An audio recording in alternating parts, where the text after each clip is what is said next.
Okay, in this video we're going to discuss how to deal with a couple of startup errors in Android Studio. So as soon as you create a new project in Android Studio, there's a couple of errors that happen, which is really annoying because you're doing everything and you think everything is going well, but the way it's configured, it doesn't really work out of the box.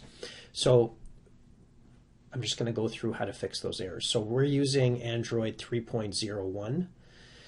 And the API version is 27, but I'll get to that in a bit. So the first thing is, if we're going to create a new project, we're going to, let's say start a new Android project. We're going to call this test. We're going to leave a lot of the values just defaults. Same thing here, default. Here we're just going to choose the empty activity, which is the default. And same with this screen here. So we're just going to click Finish. So we're led to believe that, we're going to have a brand new project that's ready to go and things are going to work. Unfortunately, that's not the case, because the first error that you're going to see is this one down here, where it says failed to find target with hash string android-26.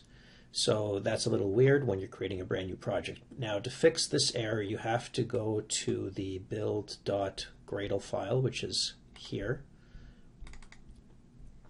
And this is just to be clear, this is under the app folder.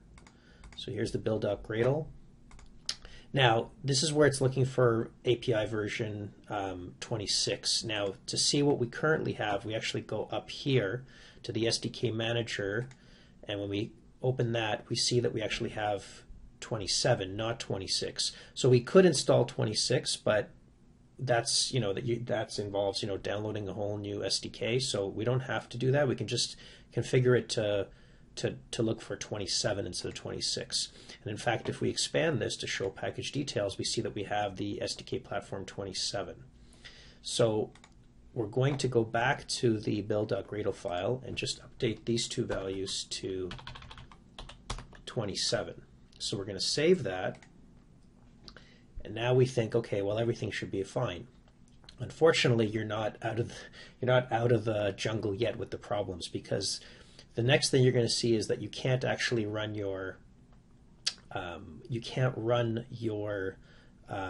project or your app, because if you go to the run folder, so you can't even select run, and you have to go to this run, and this actually you have to kind of select the configuration, and that doesn't actually run it either. So the reason here is because this Gradle project sync failed. So this was a sync failed because of this error. So that error caused the sync fail. So what we have to do is we basically have to resync the Gradle file. One of the other symptoms that you'll see is normally under this tools folder, you should be able to see an Android subfolder here where you should be able to add new virtual devices, but you can't even do that because it's not even listed here. So that's also doesn't look right. So the way to kind of get through this error is just to hit this try again and get it to resync. So right now it's resyncing, and now that it looks like it's resunk, we can go back to here. Now we actually see the Android subfolder. We have our virtual device, Android Virtual Device Manager, which is good. This run folder has the run option enabled. So now we're actually ready to start developing. So again, those are the two things you got to update when you create a new Android project with Android Studio 3.0.1.